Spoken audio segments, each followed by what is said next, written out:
خاوتي خواتاتي والسلام بكم يا جماعة الخير مساء الخير عليكم زول الفلاون والسلام عليكم. J'espère que vous allez bien, j'espère que vous vous portez bien. Coup de tonnerre à Alger. Coup de tonnerre à Alger, les autorités algériennes ont décidé de réagir et de démentir les informations qui affirment que le gouvernement algérien aurait lancé verbalement, non officiellement, de façon non déclarée, de façon officieuse, de façon informelle, le boycott du commerce, de toutes les opérations de commerce extérieur avec la France. Un démenti très bizarre. Et le démentir, en fait, il est pire que le mensonge. En lui-même, au moins, ils ont voulu démentir un mensonge. Mais en fait, ils auraient vraiment dû continuer à mentir au lieu de démentir, parce que le démentir lui-même, il est pire que le mensonge. Pourquoi?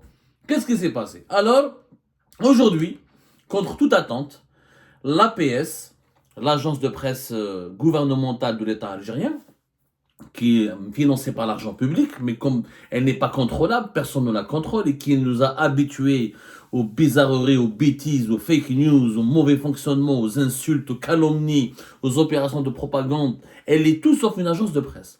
Une agence de presse est une agence respectable, c'est un organe de médias respectable qui est censé rapporter l'information de la part de la source officielle et diffuser cette information sur au niveau de l'ensemble des organes de presse nationaux et internationaux. C'est ça une agence de presse, c'est l'information quotidienne, localement et nationalement, et surtout en provenance de l'information en provenance des sources officielles, des autorités ou des sources autorisées qui communiquent des informations pour le grand public. Et l'agence presse, une agence de presse gouvernementale, est censée diffuser ces informations confirmées, recoupées et officielles et autorisées à l'ensemble de la presse nationale et internationale. Mais l'APS est devenu un appareil de propagande. Un appareil de propagande contre le Maroc, contre les Émirats, contre la France, contre tous les adversaires des opposants algériens, contre les militants du Hirak, contre les journalistes indépendants. Et la propagande, malheureusement, quand on fait de la propagande, on oublie les b.a.-ba du journalisme et le b.a.-ba de l'information.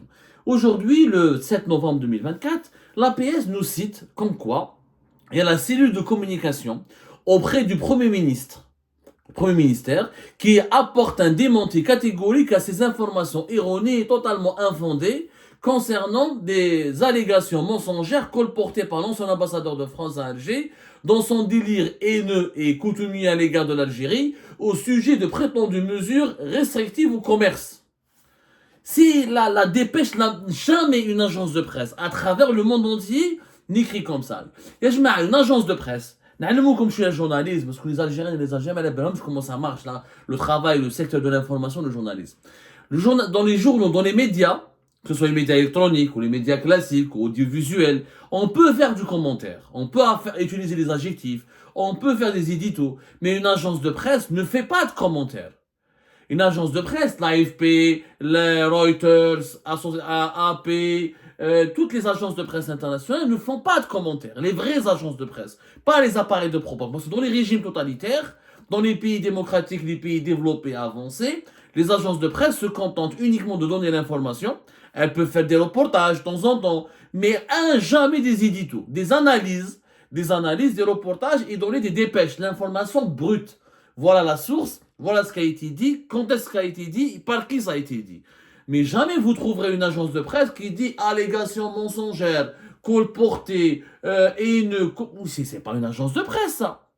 Et elle nous dit, l'APS, la cellule de communication auprès du Premier ministre. Le Premier ministre, déjà jamais شفناه. Nadir Arbaoui depuis qu'il est Premier ministre, ça fait une année, lui-même ne travaille même pas. Il fait pas de déclaration, il fait pas d'interview, il fait pas de conférence de presse, il fait aucune sortie sur le terrain, il est quasiment absent. Subhanallah, le 7 novembre, on a dit que Nadir Arbaoui il a envie de se tailler, il a envie de tout claquer, il a envie de partir, parce qu'ils se sont humiliés, il est déprimé, il sert à rien, il sait que les conseillers de Tebboune font plus de travail que lui, les meilleurs dossiers, les plus importants de dossiers sont au niveau des conseillers de Tebboune et pas à son niveau. Déjà, le Premier ministre lui-même est absent. Oui, سمعنا بها de la cellule de communication auprès du Premier ministre. Jamais ما سمعت بها. Normalement, celui qui doit démentir, parce qu'au moins ils font référence à Monsieur Xavier Driancourt, qui les énerve tellement, Xavier Driancourt, il les énerve, c'est lui qui a fait un tweet, il a partagé sur les réseaux sociaux, le fameux document dont nous avons parlé hier, parce que nous avons parlé en Algérie, à partir de ce document, c'est envoyé par l'association par la BEF, l'association des banques et des établissements financiers en Algérie, qui demande verbalement, c'est un document non signé, non validé, non confirmé, mais c'est juste un document, une consigne verbale qui a été donnée à toutes les banques algériennes, à tous les établissements financiers algériens, de ne plus domicilier des opérations d'importation de produits français et de suspendre même les opérations d'exportation vers la France. C'est une information qui n'est pas nouvelle, puisque là, on en a parlé, في Algérie pas depuis comme la date depuis le début du mois d'octobre. Ça fait plus d'un mois que les actions de boycott des opérations de commerce extérieur avec la France ont commencé avec le régime algérien. On a comme les détails. On a fait un article sur l'Algérie Party, on a fait même une vidéo, une émission, on a expliqué, même il y avait l'agence Reuters qui en a parlé. Mais à l'époque, on n'a pas voulu nous croire. Or que nous avons expliqué, donné des détails, etc. Vraiment, on a parlé pour démentir le gouvernement algérien. Il est naturellement en son droit de démentir. Il est en son droit. L'information le 4 octobre. Une semaine plus tard, 5-6 jours plus tard, c'est l'agence Reuters qui a parlé du boycott de l'Algérie, des importations françaises, à commencer par le blé français. On en parlera de la réaction des autorités françaises. Donc c'est une vieille information. Cette fois-ci, ce qui est nouveau, c'est qu'il y a eu une consigne verbale. Au départ, depuis le 4 octobre, c'était des consignes téléphoniques, des instructions verbales. La BEF, l'association des banques et des établissements financiers, elle a fait un document, mais sans le signer, sans le cacheter, ils l'ont envoyé à l'ensemble de leurs banques, de leurs membres, qui sont les banques et les établissements financiers agréés en Algérie. Chose, elle n'a pas le droit de le faire, mais la BEF, depuis des années, c'est elle qui donne des instructions aux banques concernant la gestion de certaines opérations de commerce extérieur et concernant la gestion de certains dossiers qui relèvent des activités bancaires. Alors normalement, une association n'a ni les prérogatives, ni les attributions, ni les missions de donner des instructions. Dans aucun pays au monde, Jam'iyya te met des ordres. Une association ne peut pas donner des ordres. Une association, elle est là pour défendre des intérêts. Mais elle n'est pas une autorité. Elle n'a aucun pouvoir pour donner des instructions ou des ordres. Ça, c'est une autre anomalie sur laquelle on a parlé. Donc, l'APS a voulu démentir. Qui, chef public, David Riancourt, il a repris cette information.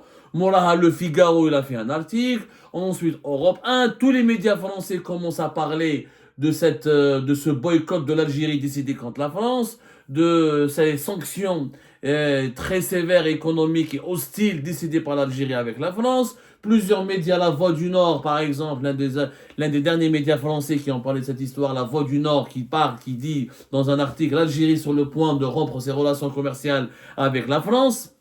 Donc ça a créé un scandale médiatique et politique. Xavier Driancourt, il a tweeté, il a dit, pour remercier la France, l'Algérie décide de bloquer toutes les importations françaises et les exportations vers la France. Nous sommes décidément aveugles. Donc, voilà, l'APS a réagi en citant qui? En citant le Premier ministère. D'abord, ce n'est pas au Premier ministère de démentir. Il y a la cellule de communication auprès du Premier ministère, jamais bien. C'est la première fois que cet organisme, que cette instance réagit. Celui qui doit réagir, c'est le ministère du Commerce. Tout ce qui relève de l'importation et des exportations et de l'importation, c'est le ministère du Commerce. Et la réglementation bancaire et les opérations de domiciliation, les opérations d'importation et d'exportation, c'est les banques. Donc c'est la Banque d'Algérie. La Banque d'Algérie, c'est le ministère des Finances. Donc c'était au ministère des Finances, à la Banque d'Algérie ou au ministère du Commerce de réagir et de dire cette information, elle est fausse ou pas. Ce n'est pas au Premier ministère, à la cellule de communication du Premier ministère. Deuxièmement, le démenti n'explique rien. Le démenti, il n'y a que des insultes. Des insultes contre Xavier Driancourt, des insultes, comme c'est des voyous, je m'arrête la PS. Ou les voyous, ils disent, je crois que chicha ou shrab, comme تبرنا ولا تدير la PS. Mais c'est une honte absolue, une agence financée par l'argent public. Si vous voulez faire un démenti, faites-le professionnellement. Vous citez la source, vous vous approchez de la source qui est autorisée, savoir le ministère des Finances, du Commerce, la Banque d'Algérie, vous citez le responsable qui a pour ce démenti, vous expliquez en quoi c'est faux, et vous expliquez surtout pourquoi ce document il a circulé massivement. dans tous les milieux d'affaires algéro-français ou la franco-algérien, que ce soit des chefs d'entreprise, des banquiers, ce sont des banquiers, des employés, des directeurs de banque qui ont reçu ce document. Et surtout, il fallait interroger la BEF. Pourquoi la BEF a fait parvenir ce document à toutes les banques et les directions des banques algériennes ou étrangères agréées ou la autorisées à exercer en Algérie, et la BEF n'a pas été approchée. C'est à la BEF de démentir ou d'affirmer. C'est à la BEF de dire si elle a fait ce document ou pas. Donc, le Premier ministre les dément quelque chose qu'il n'a pas décidé. Ce n'est pas le Premier ministre qui décide dans ce domaine-là, ce n'est pas lui qui a fait ce document, ce n'est pas lui qui a fait cette note, et ce n'est pas lui qui a donné cette consigne. Donc il n'est même pas concerné par ce dossier, d'autant plus que Nadir Arbaoui Mskin, le Premier ministre actuellement, il est absent, fantomatique. Un légume sur un couscous. Donc le démonté de la PS n'est qu'une opération de manipulation. Bien sûr, le génie le régime algérien est rusé, il est ingénieux dans la ruse, dans la méchanceté, dans le côté diabolique. Il n'a pas fait de document officiel. Officiellement, c'est la France, c'est l'ambassadeur de France à Alger, ou c'est le Quai d'Orsay, ou c'est Emmanuel Macron demande aux autorités algériennes des explications en leur disant mais pourquoi vous boycottez nos marchandises, pourquoi vous voulez pas importer, pourquoi vous interdisez aux entreprises algériennes d'importer nos produits, ou pourquoi vous interdisez aux entreprises algériennes d'exporter leurs produits vers la France. Le gouvernement algérien va dire mais non, on n'a rien décidé, il n'y a rien d'officiel, on a signé aucun document. Pourquoi? Mais c'est ça là, le côté mafieux du régime. C'est qu'il joue avec les nerfs de la France. Le régime algérien veut déstabiliser la France, veut jouer avec les nerfs de la France. Il veut blesser la France, il veut la provoquer, il veut l'inquiéter, il veut la terrasser par un procédé diabolique. Il n'y a pas de document officiel. On le dit depuis le 4 octobre. Algérie Part le dit depuis le 4 octobre. Il n'y a pas de document officiel. Le gouvernement algérien n'a adopté aucun document officiel. D'ailleurs, comme pour l'Espagne, ce n'est pas le gouvernement algérien qui a décidé, c'est la BEF, c'est une association. C'est ça le côté rusé, c'est que si demain on veut juger l'État algérien, ou là on veut lui demander des comptes, ou là on veut lui demander des explications, il voulait que moi j'ai rien dit aux banques, je n'ai rien interdit. La BEF, c'est pas un organisme officiel. Elle n'est pas rattachée à l'État. C'est une association indépendante de l'État. Si les banques ont suivi leur association, ça n'engage que les banques. C'est comme ça que l'État algérien se déresponsabilise. Le régime algérien ne s'implique pas. Il reste il reste derrière le rideau à tirer les ficelles de la manipulation. Et il gère sa guerre contre la France comme il l'a fait contre l'Espagne de façon mafieuse, pas de façon déclarée, en violant toutes les lois. Parce qu'il n'y a aucune loi qui autorise la BEF à une association à donner des ordres et des instructions aux banques. Et celui qui a fait ce document, Marouf, si l'information elle est fausse, dans ce cas-là, il faut relever Rachid Belaïd de son poste. Rachid Belaïd, qui est le délégué général de l'Association des banques et des établissements financiers depuis 2016, depuis mars 2016. C'est lui qui, en juin 2022, a signé le document et la note qui demande aux banques algériennes de suspendre toutes les opérations d'importation de produits espagnols, de toutes les opérations d'importation depuis l'Espagne et vers l'Algérie. Et c'est lui qui a envoyé ce document à tous les banquiers algériens et à tous les responsables et les directions des établissements financiers agréés en Algérie. Donc si quelqu'un a menti, c'est Rachid Belaïd. Donc il faut interpeller Rachid Belaïd, il faut le suspendre de ses fonctions à la tête de la BEF, il faut lui demander des comptes et éventuellement le juger. Parce qu'il a induit les banques en erreur. Mais Rachid Belaïd, la même chose, vous pouvez pas le juger. Il dit que je suis une association. Et je n'ai pas reçu des instructions de la part du régime, de la part de la présidence. Il va nier. Donc, on a dilué toute responsabilité dans un verre de manipulation et de ruse et de comme on peut appeler ça. Ils sont malins, le régime algérien. Vous ne pouvez pas le sous-estimer. Wallah, en termes de ils sont diaboliques. Ils sont roublards. En termes de ruse et de roublardisme, les dirigeants algériens. Donc, la France, elle est perdue. Les Français sont complètement perdus, les autorités françaises. Là, le gouvernement leur dit que je dément, c'est pas moi.